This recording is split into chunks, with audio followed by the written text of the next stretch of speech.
ಮಂತ್ರಗಳ ಕಾಟದಿಂದ ಬಳಲ್ತಾ ಇದ್ರೆ, ಸಾಲ ಬಾಧೆಯಿಂದ ಕಷ್ಟಪಡ್ತಾ ಇದ್ರೆ, ಅಮಾವಾಸ್ಯೆ ಹುಣ್ಣಿಮೆಯ ದಿನಗಳಲ್ಲಿ ನಿಮ್ಮನ್ನ ಸಮಸ್ಯೆಗಳು ಬಿಟ್ಟು ಬಿಡದೆ ಕಾಡ್ತಾ ಇದ್ರೆ, ಈ ಎಲ್ಲಾ ಸಮಸ್ಯೆಗಳಿಗೆ ಜ್ಯೋತಿಷ್ಯ ಶಾಸ್ತ್ರ, ಮಾಂತ್ರಿಕ ಶಕ್ತಿ, ತಾಂತ್ರಿಕ ಶಕ್ತಿಯಲ್ಲಿ ಪರಿಹಾರ ಸಿಗುತ್ತೆ.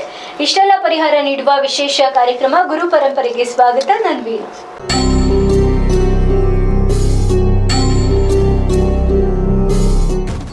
ಇವತ್ತಿನ ನಮ್ಮ ಕಾರ್ಯಕ್ರಮದಲ್ಲಿ ನಮ್ಮೊಟ್ಟಿಗಿದ್ದಾರೆ ಖ್ಯಾತ ಜ್ಯೋತಿಷ್ಯ ಶಾಸ್ತ್ರಜ್ಞರು, ಮಾಂತ್ರಿಕ ಶಕ್ತಿ, ಅಮಾನುಷ್ಯ ಶಕ್ತಿ ಸಾಧಕರು ಆಗಿರುವಂತಹ ಶ್ರೀಮತಿ ಕೃಪಾರವರು. ಅವರನ್ನ ಕಾರ್ಯಕ್ರಮಕ್ಕೆ ಸ್ವಾಗತ ಮಾಡೋಣ.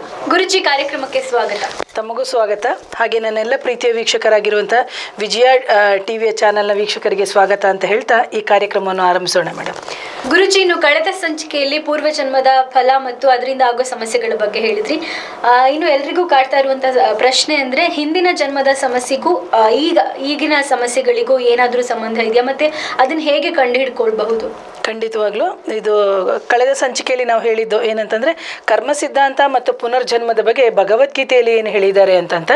ಇನ್ನೂ ಒಂದೇನು ಅಂತಂದರೆ, ಜೀಸಸ್ಸು ಪುನರುತ್ಥಾನ ಅಂತ ಹೇಳ್ತಾರೆ ಕ್ರಿಶ್ಚಿಯನಲ್ಲಿ ಬಂದುಬಿಟ್ಟು, ಅಂದರೆ ಸತ್ತು 3ನೇ ದಿನಕ್ಕೆ ಎದ್ದು ಹೋದರು ಅಂತ. ಅದೇ ಥರ ಹಲವಾರು ಧರ್ಮದಲ್ಲಿ ಒಂದೊಂದು ಉಲ್ಲೇಖಗಳು ಇದೆ.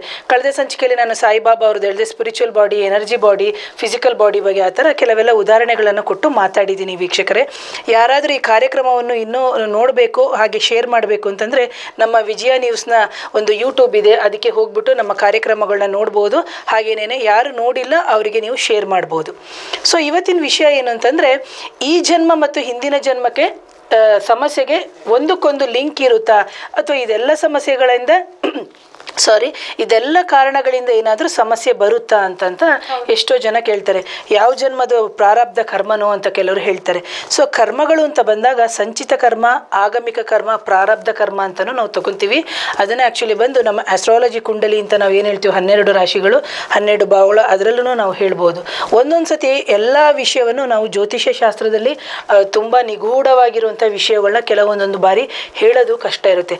ಸೊ ಅಂಥ ಸಂದರ್ಭದಲ್ಲಿ ಕೆಲವರು ಪ್ರಶ್ನಾಶಾಸ್ತ್ರಕ್ಕೆ ಹೋಗ್ತಾರೆ, ಕೆಲವರು ಅಷ್ಟಮಂಗಳಕ್ಕೆ ಹೋಗ್ತಾರೆ, ಈ ಥರ ಎಲ್ಲ ಹಲವಾರು ಇದೆ. ಸೊ ಅಂಥ ಸಂದರ್ಭದಲ್ಲೂ ಆಗದೇ ಇದ್ದಾಗ ಕೆಲವೆಲ್ಲ ನೀವು ನೋಡಿರ್ಬೋದು, ಹಿಂದಿನ ಜನ್ಮದ ಸಮಸ್ಯೆಗಳು ಅಂತ ಬಂದಾಗ ನಾವು ಕೆಲವ್ರನ್ನ ಹಿಪ್ನಾಟಿಕ್ ಸ್ಟೇಟ್ಗೆ ತೊಗೊಂಡು ಹೋಗಿಟ್ಟು ಅಲ್ಲಿ ನಾವೇನು ಮಾಡ್ತೀವಿ ಅಂದರೆ, ಅವ್ರಿಗೆ ಯಾವ ಜನ್ಮದ ಸಮಸ್ಯೆ ಬಂದಿದೆ ಅಂತ ನಾವು ನೋಡ್ತೀವಿ. ಸೊ ಹೀಗೆ ಯಾರಿಗಾದ್ರೂ ಏನೋ ಒಂದು ನೋವು ಮಾಡಿರ್ತಾರೆ ಅಂತಲೇ ಅಂದ್ಕೊಳ್ಳಿ, ಆ ನೋವು ಅದು ಹಿಂದಿನ ಜನ್ಮದ, ಈ ಜನ್ಮದ ಯಾರೋ ಒಬ್ಬರು ನಮಗೇನೋ ತೊಂದರೆ ಕೊಟ್ಟರು ಅಂತಲೇ ಅಂದ್ಕೊಳ್ಳಿ. ಅವ್ರು ಬಂದು ಪ್ರತಿ ಸತಿ ನಮಗೆ ತೊಂದರೆ ಕೊಡ್ತಾನೇ ಇರ್ತಾರೆ. ಆ್ಯಕ್ಚುಲಿ ನಾವು ತುಂಬ ಹಾನೆಸ್ಟ್ ಆಗಿರ್ತೀವಿ, ಪ್ರತಿ ಬಾರಿ ಅವ್ರು ಬಂದು ತೊಂದರೆ ಕೊಡ್ತಾನೇ ಇರ್ತಾರೆ. ಅದಕ್ಕೆ ನಾವು ಅವ್ರನ್ನ ಕ್ಷಮಿಸೋಕ್ಕೂ ಆಗಲ್ಲ, ಈ ಕಡೆ ಬಿಡೋಕ್ಕೂ ಆಗಲ್ಲ. ಸೊ ಅಂತಹ ಪರಿಸ್ಥಿತಿ ಇರುತ್ತೆ. ಅಂತಹ ಸಂದರ್ಭದಲ್ಲಿ ಕೆಲವೊಂದೊಂದು ಸತಿ ಏನಾಗುತ್ತೆ ಅಂದರೆ, ಅದೇ ನಮಗೆ ನೆಗೆಟಿವ್ ಎನರ್ಜಿ ಥರ ಆಗಿ ಕಾಯಿಲೆ ಆಗಿ ಮಾರ್ಪಾಡಾಗುತ್ತೆ. ಅದನ್ನು ನಾವು ನೋಡಬೇಕು. ಇದು ಮಾನಸಿಕ ಕಾಯಿಲೆ, ನಾನು ಹೇಳಿದೆ, ಇದು ಮಾನಸಿಕ ಕಾಯಿಲೆನ ಈ ಜನ್ಮದ ಅಥವಾ ಹಿಂದಿನ ಜನ್ಮದ ಅಂತ. ಅದೇ ಥರನೇ ಹಿಂದಿನ ಜನ್ಮದಲ್ಲಿ ನಮಗೆ ಏನಂದರೆ, ನಮ್ಮದು ಕಾನ್ಷಿಯಸ್ ಮೈಂಡ್ ಮತ್ತು ಸಬ್ ಕಾನ್ಷಿಯಸ್ ಮೈಂಡ್ ಅಂತ ಹೇಳಿದೆ. ಕೆಲವೊಂದೊಂದು ಸತಿ ನಮ್ಮದು ಏನು ಕಾನ್ಷಿಯಸ್ ಮೈಂಡು, ಸಬ್ ಕಾನ್ಷಿಯಸ್ ಮೈಂಡ್ ಹೇಗೆ ವರ್ಕ್ ಮಾಡುತ್ತೆ, ಕಾನ್ಷಿಯಸ್ ಮೈಂಡ್ ಬಂದು 10%, ಸಬ್ ಕಾನ್ಷಿಯಸ್ ಮೈಂಡು ಬಂದು 90% ವರ್ಕ್ ಆಗುತ್ತೆ. ಸೊ ನಮ್ಮ ಹಿಂದಿನ ಅಂದರೆ ಗತ ಜನ್ಮದ ನೆನಪುಗಳು ಏನಾದರೂ ನಮಗೆ ಇತ್ತು ಅಂತಂದರೆ, ಏನಂದ್ರೆ ಆಗು ಹೋಗುಗಳೇ ಆಗ ನಮಗೆ ಸಮಸ್ಯೆ ಆಗಿನೇ ಪರಿಣಮಿಸ್ತಾ ಇರುತ್ತೆ ಅಂತ. ಕೆಲವರು ಯಾವುದಾದ್ರೂ ಒಂದು ವಸ್ತುನ ನೋಡಿದ ತಕ್ಷಣ ನೀವು ಹೇಳ್ತಾರೆ, ಅವರು ನಾನು ಆ ಜಾಗನ ಎಲ್ಲೋ ನೋಡಿದ್ದೀನಿ, ಆ ವ್ಯಕ್ತಿಯನ್ನು ಎಲ್ಲೋ ನೋಡಿದ್ದೀನಿ, ನಾವು ತುಂಬ ಹತ್ತಿರದಿಂದ ನೋಡಿದ್ದೀನಿ ಅಂತಂದರೆ, ಕೆಲವೊಂದೊಂದು ಸತಿ ನಮಗೆ ಗತ ಜನ್ಮದ ನೆನಪುಗಳು ನಮ್ಮಲ್ಲಿ ಉಳಿದಿರುತ್ತೆ.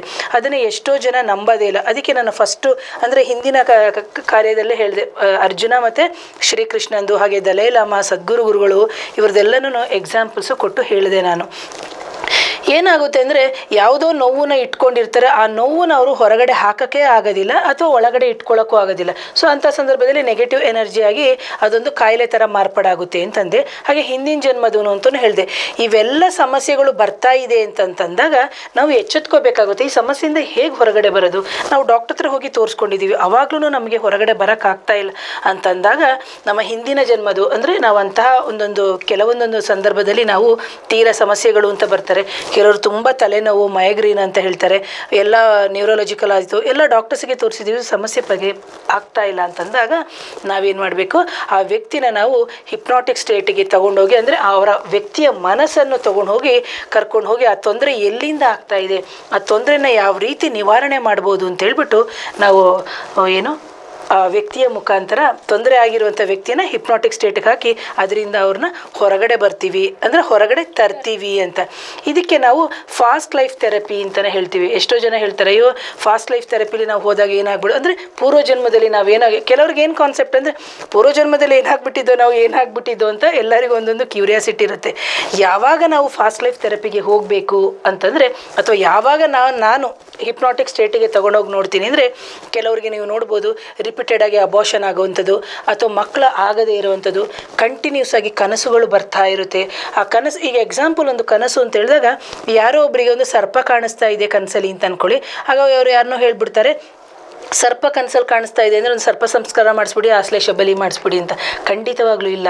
ಯಾಕೆ ಅಂತಂದರೆ, ಹಿಂದಿನ ಜನ್ಮದಲ್ಲಿ ನಮಗೂ ಅದಕ್ಕೂ ಏನಾದರೂ ಅಭಿನವವಾದ ಸಂಬಂಧ ಇತ್ತು ಅಂತಂದರೆ, ಅಥವಾ ಯಾಕಂದರೆ ನಾವು ಹಿಂದಿನ ಜನ್ಮದಲ್ಲಿ ಹಲವಾರು ಜನ್ಮಗಳನ್ನ ಕಳೆದು ಬಂದಿರ್ತೀವಿ. ಅಕಸ್ಮಾತ್ ಆ ಶಕ್ತಿ ಏನಾದರೂ ತನ್ನ ಒಂದು ಆತ್ಮನ ಹಾಗೆ ಇಟ್ಕೊಂಡು ದೇಹನ ಮಾತ್ರ ಬದಲಾಯಿಸ್ಕೊಂಡಿದ್ರೆ ಅಲ್ಲಿ ನಾವು ನೋಡಬೇಕಾಗುತ್ತೆ. ಸೊ ಹಲವಾರು ಸಮಸ್ಯೆಗಳು, ಸರ್ಪಶಾಪ ಅಂತಲೇ ಹೇಳ್ಬಿಡ್ತಾರೆ. ಸರ್ಪಶಾಪಗಳು ಅಂತಂದಾಗ, ಅಥವಾ ಸರ್ಪಗಳು ಅಂತಂದಾಗ, ಒಂದೊಂದು ದಿನ ಒಂದೊಂದು ಸರ್ಪಗಳು ಅಂದರೆ ಭೂಮಿಯಲ್ಲಿ ಸಂಚಾರ ಇರುತ್ತೆ. ಎಲ್ಲ ಸರ್ಪಗಳು ಒಂದೇ ದಿನ ಸಂಚಾರ ಮಾಡಲ್ಲ ಅಂತ ಒಂದು ಕಡೆ ಉಲ್ಲೇಖ ಇದೆ. ಹಾಗಾಗಿ ಒಂದು ಮಕ್ಕಳಾಗದಿರ್ಬೋದು, ಅಥವಾ ರಿಪೀಟೆಡ್ ಆಗಿ ಅಬೋಷನ್ಸು, ವಿವಾಹ ಲೇಟು. ಕೆಲವರು ಎಷ್ಟೋ ಜನ ವಿವಾಹ ಆಗಿನೂ ಕಟ್ಟಾಗ್ತಾ ಇರ್ತದೆ, ಡೈವರ್ಸ್ ಆಗಿರುತ್ತೆ, ಅಥವಾ ಕಾರಣಾಂತರದಿಂದ ಬಿಟ್ಟು ಹೋಗುವಂಥದ್ದು, ಈ ಥರ ಎಲ್ಲ ಇರುತ್ತೆ. ಅವರು ಎಲ್ಲ ಹೋಮಗಳು ಪೂಜೆಗಳು ಎಲ್ಲನೂ ಮಾಡಿಸಿರ್ತಾರೆ, ಆದ್ರೂ ಅವರಿಗೆ ಸರಿಯಾಗಿ ಆಗೋದಿಲ್ಲ ಅಂತಂದಾಗ ನಾವು ಹಿಂದಿನ ಜನ್ಮದ ಒಂದು ನೋಡಬೇಕಾಗುತ್ತೆ. ಅಂದರೆ ಈ ಈ ಕಾರ್ಯಕ್ರಮದಲ್ಲಿ ನಾನು ತೋರಿಸ್ತೀನಿ, ಹಿಂದಿನ ಜನ್ಮದಲ್ಲಿ ತಗೊಂಡು ಹೋಗಿ ಒಂದು ವ್ಯಕ್ತಿ ಅಂದರೆ ಒಂದು ಹೆಣ್ಣು ಮಗಳೇನೆ, ಈ ಜನ್ಮದಲ್ಲೂ ಆ್ಯಕ್ಚುಲಿ ಅವರಿಗೆ ಬಂದು ಗಂಡ ಇಲ್ಲ, ತಾನೊಬ್ಬಳೇ ಗಂಡು ಮಕ್ಕಳನ್ನ ಸಾಕ್ಕೊಂಡು ತನ್ನ ಜೀವನವನ್ನು ನಡೆಸ್ತಾ ಇರುವಂಥದ್ದು. ಸೊ ಅದಕ್ಕೆ ಕಾರಣ ಏನು ಅಂತ, ಹಿಂದಿನ ಜನ್ಮದ ಫಾಸ್ಟ್ ಲೈಫ್ ರಿಗ್ರೆಷನ್ ಥೆರಪಿ ಅಂತ ನಾವು ಏನು ಹೇಳ್ತೀವಿ, ಅದಕ್ಕೆ ಅಂದರೆ ಹಿಪ್ನಾಟಿಕ್ಕಿಗೆ ತಗೊಂಡು ಹೋದಾಗ ಗೊತ್ತಾಯಿತು ಆ ಹೆಣ್ಣು ಮಗಳಿಗೆ ಇದೊಂದು ತೊಂದರೆ ಆಗಿದೆ ಅಂತ. ಸೊ ಅದನ್ನು ನಾನು ವೀಕ್ಷಕರಿಗೆ ತೋರಿಸ್ತೀನಿ, ನಮ್ಮ ಟಿ ವಿ ಸ್ಕ್ರೀನ್ ಮೇಲೆ ಡಿಸ್ಪ್ಲೇ ಆಗುತ್ತೆ. ಸೊ ಅದನ್ನು ನೀವು ನೋಡ್ಬೋದು, ಯಾವ ರೀತಿ ಅವ್ರನ್ನ ಹಿಪ್ನಾಟಿಕ್ ಸ್ಟೇಟಿಗೆ ತಗೊಂಡು ಹೋದ ನಂತರ ಅವರು ಕೆಲವು ಹೇಳಿರುವಂಥದ್ದು ಅಂತ. ಆ ಹೇಳಿರುವಂತಹ ವಾಕ್ಯಗಳನ್ನ ನಾನು ಓಪನ್ ಆಗಿ ಕೊಡಲಾರೆ, ಯಾಕಂದರೆ ಪ್ರತಿಯೊಬ್ಬರಿಗೂ ಅವರವ್ರದ್ದೇ ಆದಂಥ ಒಂದು ಸೀಕ್ರೆಟ್ಸ್ ಅಂತ ಏನಿರುತ್ತೆ. ಹಾಗಾಗಿ ವಿವಾಹಕ್ಕೆ ಸಂಬಂಧಪಟ್ಟಿರೋದು, ಡೈವೋರ್ಸ್ ಆಗಿರ್ಬೋದು, ಕೆಲವರಿಗೆ ನೀವು ನೋಡ್ಬೋದು ಪ್ರಾಪರ್ಟಿ ವಿಚಾರ, ಎಷ್ಟೆಲ್ಲ ಪ್ರಾಪರ್ಟಿ ಇರುತ್ತೆ ಅನುಭವಿಸೋಕೆ ಆಗೋದಿಲ್ಲ, ಆ ಥರ ಪರಿಸ್ಥಿತಿ. ಇನ್ನೊಂದು ಏನಂದರೆ ತಾಂತ್ರಿಕ ಮತ್ತು ಮಾಂತ್ರಿಕ ಬಾಧೆಗಳು, ಅವ್ರು ಯಾರಿಗೂ ಏನೂ ತೊಂದರೆ ಕೊಡಲ್ಲ, ಆದ್ರೂ ಇವ್ರು ತೊಂದರೆ ಆಗ್ತಾ ಇರುತ್ತೆ. ಅಂದರೆ ಹಿಂದಿನ ಜನ್ಮದಲ್ಲಿ ಯಾರೋ ಇವ್ರಿಗೇನಾದರೂ ತೊಂದರೆ ಮಾಡಿರ್ತಾರೆ, ಅಥವಾ ಇವರು ಅವರಿಗೆ ತೊಂದರೆ ಮಾಡಿರ್ತಾರ, ಅಥವಾ ನಾನು ಹೇಳಿದೆ ಫಸ್ಟ್ ಎಪಿಸೋಡಲ್ಲೇ, ಅಂದರೆ ದೇಹನ ಮಾತ್ರ ನಾವು ಬದಲಾಯಿಸ್ತೀವಿ ಬಟ್ಟೆ ಬದಲಾಯಿಸ್ದಂಗೆ, ಬಟ್ ಆತ್ಮ ಮಾತ್ರ ಅದೇ ಥರ ಇರುತ್ತೆ ಅಂತ. ಹಾಗಾಗಿ ನಾವು ಯಾವ ವ್ಯಕ್ತಿ ತೊಂದರೆ ಅನುಭವಿಸ್ತಾ ಇರ್ತಾರೆ ಅಂಥ ವ್ಯಕ್ತಿನ ನಾವು ಹಿಪ್ನಾಟಿಕ್ ಸ್ಟೇಟಿಗೆ ತೊಗೊಂಡೋಗಿ ಕೆಲವೆಲ್ಲ ಸಂದರ್ಭದಲ್ಲಿ ನಾವು ನೋಡ್ತೀವಿ. ಅಥವಾ ಪ್ರಾಣಿಗಳಿಂದ ತೊಂದರೆ ಅನುಭವಿಸ್ತು, ಪಕ್ಷಿಗಳಿಂದ. ಕೆಲವ್ರನ್ನ ನೀವು ನಡೆಯೋ ಸ್ಟೈಲಲ್ಲೇ ನೋಡ್ಬೋದು, ಅವ್ರು ಬಂತು ಅಂತಂದರೆ ಕೆಲವ್ರು ಎದ್ದೋಡೋಗ್ತಾರೆ. ಸೊ ಕಾರಣ ಆ್ಯಕ್ಚುಲಿ ಅವ್ರು ತುಂಬ ಸಾಫ್ಟ್ ಕಾರ್ನರ್ ಇರ್ತಾರೆ, ಸಾಫ್ಟ್ ಆಗಿರ್ತಾರೆ. ಇನ್ನು ಬಂದ ತಕ್ಷಣ ಒಬ್ಬರು ವ್ಯಕ್ತಿಗಳೇ ಹೋಗೋದು ಅಂದರೆ ಅವರ ಹಿಂದಿನ ಜನ್ಮದ ಏನೋ ಒಂದು, ನಾವು ಹೇಳ್ತೀವಿ ಪೂರ್ವ ಜನ್ಮದ ವಾಸನೆ ಅಂತ ಏನು ಹೇಳ್ತೀವಿ, ಅದು ಈ ಜನ್ಮದಲ್ಲೂ ಇರುತ್ತೆ. ಹಾಗಾಗಿ ಯಾರಾದರೂ ಕೆಲವೆಲ್ಲ ಸಮಸ್ಯೆಗಳು ಅಂತ ಬಂದಾಗ ನಾವು ಕೆಲವೆಲ್ಲ ಪರಿಹಾರವನ್ನು ಈ ಥರವಾಗಿ, ಅಂದರೆ ಹಿಪ್ನಾಟಿಕ್ ಸ್ಟೇಟಿಗೆ ಹೋಗಿನೂ ನಾವು ಪರಿಹಾರಗಳನ್ನ ಮಾಡ್ಕೋಬೋದು. ಪ್ರಿಯ ವೀಕ್ಷಕರೇ, ಗುರುಜಿ ಮತ್ತಷ್ಟು ಮಾತನಾಡ್ತೀನಿ ಇದ್ರ ಬಗ್ಗೆ. ವೀಕ್ಷಕರೇ, ನೀವು ಕೂಡ ಗುರೂಜಿ ಅವರನ್ನ ನೇರವಾಗಿ ಭೇಟಿ ಮಾಡಬೇಕು ಅಂದ್ರೆ, ಅಥವಾ ಈ ತರಹದ ಸಮಸ್ಯೆಗಳಿಂದ ಬಳಲ್ತಾ ಇದ್ರೆ ಟಿವಿ ಸ್ಕ್ರೀನ್ ಮೇಲೆ ಡಿಸ್ಪ್ಲೇ ಆಗ್ತಿರುವಂತ ಅಡ್ರೆಸ್ಗೆ ಹೋಗಿ ಭೇಟಿ ಮಾಡಬಹುದು. ಜೊತೆಗೆ ಈ ಬಗ್ಗೆ ಮತ್ತಷ್ಟು ಮಾಹಿತಿ ಪಡೆದುಕೊಳ್ಬೇಕು ಅಂದ್ರೆ ಅವರು ಇದ್ರ ಬಗ್ಗೆ ಕ್ಲಾಸಸ್ಗಳನ್ನ ಕೂಡ ತಗೊಳ್ತಾ ಇದ್ದಾರೆ, ನೀವು ಕೂಡ ತರಗತಿಗಳನ್ನ ಅಟೆಂಡ್ ಮಾಡಬಹುದು. ಈಗ ಗುರು ಪರಂಪರೆ ವಿಶೇಷ ಕಾರ್ಯಕ್ರಮದಲ್ಲಿ ಪುಟ್ಟ ಬ್ರೇಕ್ನ ನಂತರ ಗುರು ಪರಂಪರೆ ವಿಶೇಷ ಕಾರ್ಯಕ್ರಮಕ್ಕೆ ಮತ್ತೆ ಸ್ವಾಗತ. ಗುರುಜಿ, ಒಬ್ಬ ವ್ಯಕ್ತಿನ ಪಾಸ್ಟ್ ಲೈಫ್ ರಿಗ್ರೆಷನ್ ಥೆರಪಿ ಅಂತ ಏನು ಹೇಳಿದ್ರಿ, ಅಲ್ಲಿಗೆ ಅಳವಡಿಸಿದ ಮೇಲೆ ಆ ವ್ಯಕ್ತಿಯಲ್ಲಿ ಏನಾದರೂ ದೈಹಿಕವಾಗಿ ಅಥವಾ ಮಾನಸಿಕವಾಗಿ ಬದಲಾವಣೆಗಳಾಗುತ್ತಾ? ಖಂಡಿತವಾಗ್ಲೂ. ನೋಡಿ, ಇದು ಒಳ್ಳೆಯ ಪ್ರಶ್ನೆ. ಯಾಕೆಂದರೆ ಹಲವಾರು ಜನಕ್ಕೆ ಒಂದು ಏನು ಅನ್ಕೊಂಡ್ಬಿಟ್ಟಿರ್ತಾರೆ, ಫಾಸ್ಟ್ ಲೈಫಿಗೆ ಎಲ್ಲರೂ ಹೋಗ್ಬೋದು ಅಂತ, ಅಥವಾ ಹಿಪ್ನಾಟಿಕ್ ಸ್ಟೇಟಿಗೆ ಅಂತ. ಸೊ ಖಂಡಿತವಾಗ್ಲೂ ಎಲ್ಲರೂ ಹೋಗೋಕ್ಕೆ ಸಾಧ್ಯ ಆಗೋದಿಲ್ಲ. ಕೆಲವೊಂದೊಂದು ಸಂದರ್ಭದಲ್ಲಿ ಕೆಲವರು ಚಾಲೆಂಜ್ ಮಾಡಿಬಿಡ್ತಾರೆ, ನಾವು ಹೋಗ್ತೀವಿ ಅಂತ. ಕೆಲವರು ನಮ್ಮನ್ನ ತಗೊಂಡು ಹೋಗಿ ಅಂತ ಹೇಳ್ಬಿಟ್ಟು ಚಾಲೆಂಜ್ ಮಾಡೋರು ಇರ್ತಾರೆ. ಆ ಥರ ಎಲ್ಲ ಚಾಲೆಂಜ್ ಚಾಲೆಂಜ್ ಮಾಡಿಕೊಂಡು ವಿದ್ಯೆ ವಿಚಾರದಲ್ಲಿ ಮಾಡಬಾರ್ದು. ಯಾಕಂದರೆ ಇದು ನಾನಾಗಿ ಮಾಡಿರುವಂಥದ್ದಲ್ಲ. ಎಷ್ಟೋ ಜನಕ್ಕೆ ನಾನು ವಿತೌಟ್ ಸೈನ್ಸ್ ಅಥವಾ ವಿತ್ ಸೈನ್ಸ್ ಅಂತೇಳಿ ರೆಫರೆನ್ಸ್ ಕೊಟ್ಕೊಂಡು ಹೇಳ್ತಾ ಇದ್ದೀನಿ. ಹಾಗಾಗಿ ಯಾರಾದರೂ ತೊಂದರೆ ಇತ್ತು ಅಂತ ಬಂದಾಗ ಕೆಲವೆಲ್ಲ ನಾನು ಹೇಳಿದೆ ಕನಸುಗಳಾಗಿರ್ಬೋದು ಅಥವಾ ಯಾವುದೋ ಒಂದು ಅನಾರೋಗ್ಯ ಕಾಡಿ ಆಗ್ತಾ ಇದೆ ಅಂತ ಅಂದಾಗ ಎಲ್ಲೂ ಗೊತ್ತಾಗದೇ ಇದ್ದಂಥ ಸಂದರ್ಭದಲ್ಲಿ ನಾವು ಖಂಡಿತವಾಗ್ಲೂ ನಾವು ಫಾಸ್ಟ್ ಲೈಫಿಗೆ ಹಾಕ್ಬೋದು. ಖಂಡಿತವಾಗ್ಲೂ ಅದಕ್ಕೆ ಪರಿಹಾರ ಸಿಗುತ್ತೆ. ಜೊತೆಗೆ ನಾನು ಹೇಳಿದೆ ಯಾಂತ್ರಿಕವಾಗಿರ್ಬೋದು, ಮಾಂತ್ರಿಕವಾಗಿರ್ಬೋದು ಅಥವಾ ಗುರುಗಳ ದರ್ಶನ ಮಾಡುವಂಥದ್ದಾಗಿರ್ಬೋದು, ಅದಕ್ಕೆ ಪುಣ್ಯಕ್ಷೇತ್ರಗಳ ದರ್ಶನ ಅಂತಲೇ ಹೇಳಿದೆ. ಕೆಲವು ಕಡೆ ತಂಗೋದ್ರಿಂದ ಅಂತ ಹೇಳಿದೆ. ಸೊ ಆಗ ಗುರುಗಳಿಗೆ ಸಂಬಂಧಪಟ್ಟಿರುವಂಥ ಒಂದು DNA ಕನೆಕ್ಟಿವಿಟಿ ನಮಗೆ ಕನೆಕ್ಟ್ ಆದಾಗ ನಾವು ಅದನ್ನು ಹೀಲಿಂಗ್ ಮಾಡ್ತಾ ಹೋಗ್ತೀವಿ. ಸೊ ಆ ಥರ ಹೀಲ್ ಮಾಡ್ತಾ ಹೋದಾಗ ಅವರ ಸಮಸ್ಯೆಗಳು ಅಂತ ಏನಿದೆ ಅದು ಹೋಗುತ್ತೆ. ಹಾಗೇನೇ ಇದರಲ್ಲಿ ಕೇಳ್ಬೋದು, ಮೇಡಮ್ ಏನಾದರೂ ಶಾಪಗಳು ಗೊತ್ತಾಗುತ್ತಂತ. ಖಂಡಿತವಾಗ್ಲೂ ನಾವು ಕರ್ಸಸ್ ಅಂತ ಏನು ಹೇಳ್ತೀವಿ ಅದರಲ್ಲಿ ಪ್ರೇತ ಶಾಪ ಆಗಿರ್ಬೋದು ಅಥವಾ ಗುರು ಶಾಪ ಆಗಿರ್ಬೋದು ಅಥವಾ ಗುರು ಪತ್ನಿ ಶಾಪ ಆಗಿರ್ಬೋದು ಅಥವಾ ಸ್ನೇಹಿತರ ಶಾಪ ಆಗಿರ್ಬೋದು, ಈ ಥರ ಹಲವಾರು ವಿಚಾರಗಳನ್ನ ನಾವು ಇದರಲ್ಲಿ ತಿಳ್ಕೊಬೋದು. ಹಾಗೆ ಕೆಲವರು ಸಾಲ ಬಾಧೆಗೆ ಸಾಲ ಅಂತ ನಾವೇನು ಹೇಳ್ತೀವಿ ಸಾಲ ಅಥವಾ ಮೆಂಟಲಿ ಡಿಸಾರ್ಡರ್ಸು, ಕೆಲವೊಂದೊಂದು ಸಂದರ್ಭದಲ್ಲಿ ಮಕ್ಕಳು ಯಾವ ಕಾರಣಕ್ಕಾಗಿ ನಮಗೆ ಹುಟ್ಟುತ್ತಾ ಇಲ್ಲ ಅಥವಾ ಮಕ್ಕಳೇನೆ ಡಿಸೇಬಿಲಿಟಿ ಚೈಲ್ಡ್ ಅಂತ ಇದನ್ನು ತಗೊಂಡಾಗ ನಾವು ಕುಲದೇವತೆ ಶಾಪ ಇದೆಯಾ ಅಂತ. ಅದಕ್ಕೆ ಫಸ್ಟ್ ಕಾನ್ಸೆಪ್ಟ್ ಮಾಡಿದ್ದು ಕುಲದೇವತಾ ಶಾಪ. ಎಲ್ಲವನ್ನು ನಾವು ಕೂಲಂಕಷವಾಗಿ ನೋಡಬೇಕು, ಇದೊಂದನ್ನೇ ನಾವು ನೋಡೋಕ್ಕಾಗಲ್ಲ. ಹಾಗಾಗಿ ಫಾಸ್ಟ್ ಲೈಫ್ ಅಂತ ತಗೊಂಡಾಗ ಎಲ್ಲಿ ನಮಗೆ ಗೊತ್ತಾಗ್ತಾ ಇಲ್ಲ ಅದನ್ನು ನಾವು ತಗೊಂಡು ಹೋಗಿ ಅಲ್ಲೇನೋ ನೋಡ್ಬೋದು ಅಂತ. ಸೊ ಇದನ್ನು ತಗೊಂಡು ನೋಡೋದ್ರಿಂದ ವ್ಯಕ್ತಿಗೆ ಯಾವುದೇ ರೀತಿಯ ತೊಂದರೆಗಳು ಆಗಲ್ಲ. ಎಲ್ಲರೂ ಏನು ಅನ್ಕೊಂಡ್ಬಿಡ್ತಾರೆ, ಓ ಫಾಸ್ಟ್ ಲೈಫ್ಗೆ ನಾವು ಕನೆಕ್ಟ್ ಆದಮೇಲೆ ನಮಗೇನೋ ತೊಂದರೆ ಆಗ್ಬಿಡುತ್ತೋ ಅಂತ. ಇಲ್ಲ, ಖಂಡಿತವಾಗ್ಲೂ ತೊಂದರೆ ಆಗಲ್ಲ.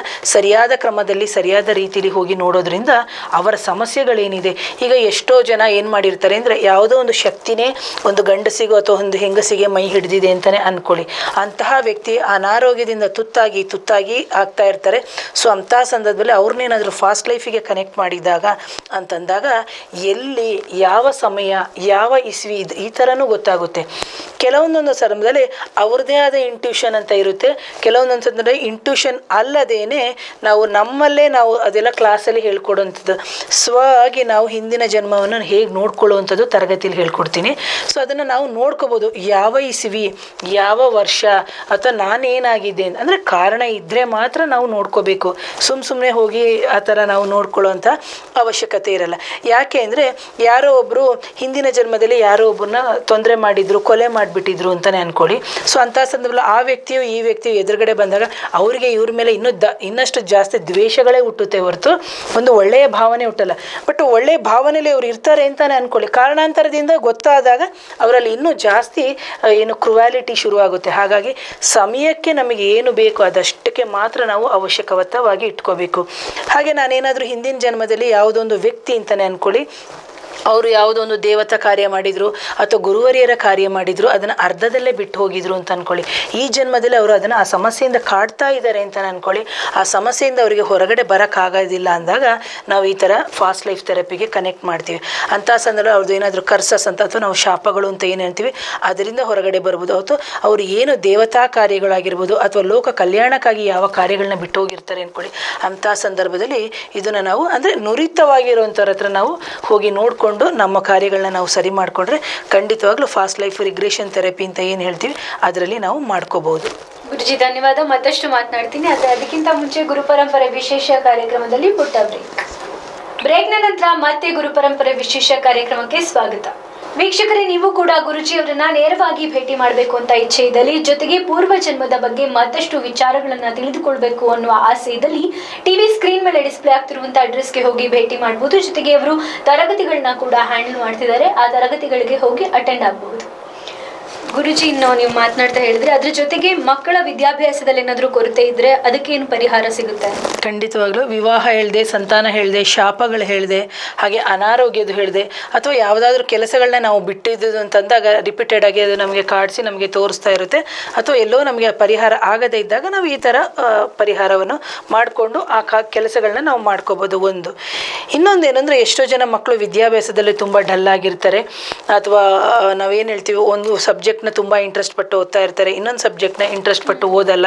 ಅಂಥ ಸಂದರ್ಭದಲ್ಲಿ ಅವರಿಗೆ ಹಿಂದಿನ ಜನ್ಮದಲ್ಲಿ ಏನಾದರೂ ತೊಂದರೆಗಳು ಆಗಿತ್ತು ಅಂದರೆ ವಿದ್ಯಾಭ್ಯಾಸದ ರಿಲೇಟೆಡ್ ಆಗಿ ಪ್ರಾಬ್ಲಮ್ ಆಗಿದ್ದು, ಈ ಜನ್ಮದಲ್ಲಿ ಅವರಿಗೆ ತೊಂದರೆಗಳು ಆಗ್ತಾ ಇದ್ದರೆ ಅಥವಾ ಎಜುಕೇಷನ್ ವೈಸ್ ಕಾನ್ಸಂಟ್ರೇಷನ್ ಮಾಡೋಕ್ಕಾಗ್ತಾ ಇಲ್ಲದಿದ್ರೂ ನಾವು ಏನು ಈ ಕಾರ್ಯಕ್ರಮದ ಮುಖಾಂತರ ಏನು ಹೇಳ್ತೀನಿ ಅಂದರೆ ಅಂತಹ ವಿದ್ಯಾರ್ಥಿಗಳನ್ನೂ ನಾವು ಅಂದರೆ ಹಿಪ್ನಾಟಿಕ್ ಸ್ಟೇಟಿಗೆ ತಗೊಂಡು ಹೋಗಿಟ್ಟು ಆ ವಿದ್ಯಾರ್ಥಿಗಳನ್ನ ಅವರ ಮನಸ್ಸನ್ನು ಒಂದು ಕೇಂದ್ರೀಕೃತಗೊಳಿಸ್ಬಿಟ್ಟು ವಿದ್ಯಾಭ್ಯಾಸದ ಕಡೆಗೂ ನಾವು ಒಂದು ಅಂದರೆ ಉನ್ನತವಾದಂಥ ಮಟ್ಟದ ಜೀವನದಲ್ಲಿ ಮಾಡ್ಬೋದು ಅಂತ.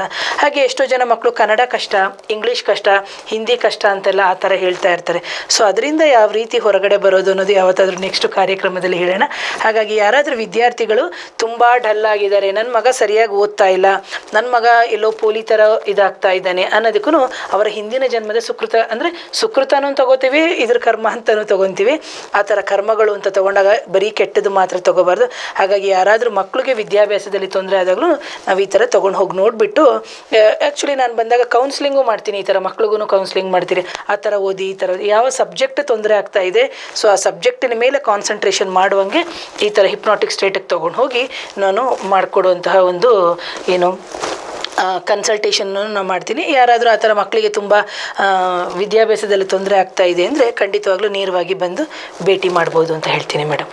ಗುರುಜಿ, ಇನ್ನು ಇವತ್ತಿನ ಸಂಚಿಕೆಯಲ್ಲಿ ಯಾವುದಾದ್ರೂ ಪರಿಹಾರ ಇದೆಯಾ? ಸೊ ಖಂಡಿತವಾಗ್ಲೂ ಪರಿಹಾರ ಅಂತಂದಾಗ ನಾನು ನನ್ನ ಕಳೆದ ಸಂಚಿಕೆಯಲ್ಲಿ ಹೇಳಿದೆ, ಮಾಂತ್ರಿಕ ಬಾಧೆಗಳು ಆಗಿರ್ಬೋದು, ತಾಂತ್ರಿಕ ಬಾಧೆಗಳಾದರೂ ನಿಂಬೆಹಣ್ಣಿನಿಂದ ನಾವು ಏನು ಹೇಳಿದೆ ಅದನ್ನು ಯಾವ ರೀತಿ ಐಡೆಂಟಿಫೈ ಮಾಡ್ಕೊಳ್ಳುವಂಥದ್ದು ಅಂತಂತ ಹೇಳಿದೆ. ಅದಲ್ಲದೆ ಬೇರೆ ಬೇರೆನೂ ಹೇಳ್ಬೋದು. ಸೊ ಇವತ್ತನ್ನು ತೋರಿಸ್ತಾ ಇದ್ದೀನಿ ನಿಂಬೆಹಣ್ಣನ್ನ. ಸೊ ಇದು ಕಳೆದ ಬಾರಿ ತೋರಿಸಿದಂತಹ ವ್ಯಕ್ತಿಯ ನಿಂಬೆಹಣ್ಣು ಅಂತ. ಇದೇ ಥರ ನಿಂಬೆಹಣ್ಣನ್ನು ನೀವು ಅವರಿಗೆ ಪ್ರತಿ ಬಾರಿ ತೊಂದರೆಗಳು ಆಗ್ತಾ ಇದೆ ಅಥವಾ ದೇಹದಲ್ಲಿ ತೊಂದರೆ ಆಗ್ತಾ ಇದೆ ಅಥವಾ ಮನೆಯಲ್ಲೇ ತೊಂದರೆಗಳಾಗ್ತಾ ಇದೆ ಅಂತಂದಾಗ ನೀವೇನು ಮಾಡಬೇಕಾಗುತ್ತೆ ಅಂದರೆ ಚೆನ್ನಾಗಿರುವ ಹೊಸ ನಿಂಬೆಹಣ್ಣನ್ನು ತೊಗೋಬೇಕು, ಕಟ್ ಮಾಡಬೇಕು, 2 ಹೋಲ್ ಮಾಡಬೇಕು. 2 ಹೋಲ್ ಮಾಡಿಬಿಟ್ಟು 2 ಪೇಪರ್ ಗ್ಲಾಸ್ ಥರ ತೊಗೊಳ್ಳಿ. ಪೇಪರ್ ಗ್ಲಾಸು ನಾವು ಮನೇಲಿ ನಿಮ್ಮ ಎಷ್ಟು ಮೂಲೆಗಳಿದೆ ಆ ಮೂಲೆಗಳಲ್ಲಿ ಪೇಪರ್ ಗ್ಲಾಸ್ ತೊಗೋಬೇಕು. ಕ್ಲೀನಾಗಿ ಈ ನಿಂಬೆಹಣ್ಣನ್ನು ಹೋಲ್ ಮಾಡಬೇಕು. ಹೋಲ್ ಮಾಡಿದ ನಂತರ ಏನು ಮಾಡಬೇಕು ಅಂದರೆ ಉಪ್ಪು ಅಂತ ಅಂದ್ಕೊಳ್ಳಿ, ಇದು ಗಾಜಿನ ಗ್ಲಾಸ್ ತೋರಿಸ್ತಾ ಇದ್ದೀನಿ. ಸೊ ಇದಕ್ಕೆ ನೀವು ಅರ್ಧದಷ್ಟು ಉಪ್ಪು ಹಾಕ್ಬೋದು, ಚಿಕ್ಕ ಗ್ಲಾಸ್ ತೊಗೊಂಡು ಅದರ ಮೇಲೆ ಹೋಲ್ ಮಾಡಿರುವಂಥ ನಿಂಬೆಹಣ್ಣನ್ನು ಹಾಕಿ ಅರಿಶಿಣವನ್ನು ಸ್ವಲ್ಪ ಹಾಕ್ಬಿಟ್ಟು ನಿಮ್ಮ ಪ್ರತಿ ಮನೆಯ ಕಾರ್ನರ್ ಅಂತಂದರೆ ಮೂಲೆ ಅಂತ ನಾವೇನು ಹೇಳ್ತೀವೋ ಅದನ್ನು ಎಲ್ಲ ಕಡೆಗೂ ಇಟ್ಟ ನಂತರ ನೀವೇನು ಮಾಡಬೇಕು, ಎವ್ರಿ 7 days ಒನ್ಸ್ ಅಥವಾ ವಾರದಲ್ಲಿ 1 ಸತಿ ನೀವೇನು ಮಾಡಬೇಕು ಅದನ್ನು ಎಲ್ಲ ಒಂದು ಕವರಿಗೆ ಹಾಕ್ಬಿಟ್ಟು ತೊಗೊಂಡೋಗಿ ಡಸ್ಟ್ಬಿನ್ನಿಗೆ ಅಂದರೆ ಕಸದವರು ಹೊರಗಡೆ ಬರ್ತಾರಲ್ಲ ಅಂಥ ಸಂದರ್ಭದಲ್ಲಿ ಡಿಸ್ಪೋಸ್ ಮಾಡಬೇಕಾಗುತ್ತೆ. ಆ ಥರ ಮಾಡೋದ್ರಿಂದ ಏನಾಗುತ್ತೆ ಅಂದರೆ ನಿಮ್ಮ ಮನೆಯಲ್ಲಿರುವಂಥ ನಕಾರಾತ್ಮಕ ಶಕ್ತಿ ಏನಿದೆ ಅದು ಹೊರಗಡೆ ಹೋಗುತ್ತೆ ಅಂತ. ಒಂದೇ ಸತಿ ಹೋಗಲ್ಲ, ಏನು ಮೇಡಮ್ ನಾವು 1 ವಾರ ಮಾಡಿಬಿಟ್ಟೆ ಹೋಗಿಲ್ಲ ಅಂತ ಅಂದ್ಬಿಡಿ. ಸೊ ಈ ನಿಂಬೆಹಣ್ಣು ಕಂಟಿನ್ಯೂಸ್ ಆಗಿ ನಿಮಗೆ ಹಳದಿ ಬಣ್ಣ ಬರಬೇಕು, ಕ್ಲೀನಾಗಿ ಬರುತ್ತೆ, ಹಳದಿ ಬಣ್ಣ ಬರುತ್ತೆ. ಸೊ ಅಲ್ಲಿ ತನಕನೂ ನೀವು ನಿಮ್ಮ ಮನೆಯ 4 ಕಾರ್ನಲ್ಲಿ ಚೇಂಜ್ ಮಾಡ್ತಾ ಹೋಗಿ. ಹಾಗೆ ನನ್ನ ಹಳೆಯ ಒಂದು ಕಾರ್ಯಕ್ರಮದಲ್ಲಿ ನಾನು ತೋರಿಸಿದ್ದೀನಿ ಏನು ನಿಂಬೆಹಣ್ಣು ಮತ್ತು ತೆಂಗಿನಕಾಯಿಯಿಂದ ಪ್ರತಿ ಅಮಾವಾಸ್ಯೆಯಲ್ಲಿ ಮಾಡುವಂತಹ ಪೂಜೆ ಅಂತ. ಅದನ್ನು ನೀವು ಆ ತಟ್ಟೆಯಲ್ಲಿ ಹಿತ್ತಾಳೆ ತಟ್ಟೆಯಲ್ಲಿ ನಿಂಬೆಹಣ್ಣು ಹೋಲ್ ಮಾಡಿ ಇಟ್ಟುಕೊಂಡು ಅದರ ಮುಂದೆ ನೀವು ಕೂತ್ಕೋಬೇಕು. ಸೊ ಅದರಿಂದ ಮಾಡೋದ್ರಿಂದ ನಿಮ್ಮ ಮನೆಯಲ್ಲಿರುವಂತಹ ನಿಮ್ಮ ದೇಹದಲ್ಲಿರುವಂತಹ ನಕಾರಾತ್ಮಕ ಚಿಂತನೆಗಳಾಗಿರ್ಬೋದು, ನಕಾರಾತ್ಮಕ ಶಕ್ತಿಗಳು ಮಾತ್ರ ಇದು ಹೊರಗಡೆ ಹೋಗುತ್ತೆ ಅಂತ ಈ ಕಾರ್ಯಕ್ರಮದ ಮುಖಾಂತರ ಹೇಳಕ್ಕೆ ಇಷ್ಟಪಡ್ತೀನಿ. ಪ್ರಿಯ ವೀಕ್ಷಕರೇ, ಧನ್ಯವಾದ ಗುರುಜಿ. ಇಷ್ಟೊತ್ತು ಕಾರ್ಯಕ್ರಮದಲ್ಲಿದ್ದು ಸಾಕಷ್ಟು ಮಾಹಿತಿ ಕೊಟ್ಟಿದ್ದಾರೆ. ತಮಗೂ ಧನ್ಯವಾದಗಳು. ಹಾಗೆ ನನ್ನೆಲ್ಲ ಪ್ರೀತಿಯ ಗುರುಗಳಿಗೆ ವಂದಿಸ್ತಾ ಮತ್ತು ಈ ನನ್ನ ಕಾರ್ಯಕ್ರಮಕ್ಕೆ ಅವಕಾಶ ಕೊಟ್ಟಿರುವಂಥ ಚಾನಲ್ನ ಎಲ್ಲ ಪ್ರೊಪ್ರೇಟರ್ಗೂ ಹಾಗೆ ನನ್ನೆಲ್ಲ ಪ್ರೀತಿಯ ವೀಕ್ಷಕರಿಗೂ ಗೌರವಿಸ್ತೀನಿ. ನಮಸ್ತೆ ವೀಕ್ಷಕರೇ, ಇದಾಗಿತ್ತು ಇವತ್ತಿನ ವಿಶೇಷ ಕಾರ್ಯಕ್ರಮ ಗುರು ಪರಂಪರೆ. ಮತ್ತೊಂದು ಹೊಸ ವಿಷಯದೊಂದಿಗೆ ನಾಳೆ ನಿಮ್ಮ ಮುಂದೆ ಬರ್ತೀನಿ. ಅಲ್ಲಿ ತನಕ ನೋಡ್ತಾ ಇರಿ ಶ್ರೀ ವಿಜಯ ನ್ಯೂಸ್ 24 ಕನ್ನಡ ವಾಹಿನಿ. ಇದು ನಂಬಿಕೆಯ ಪ್ರತಿಬಿಂಬ.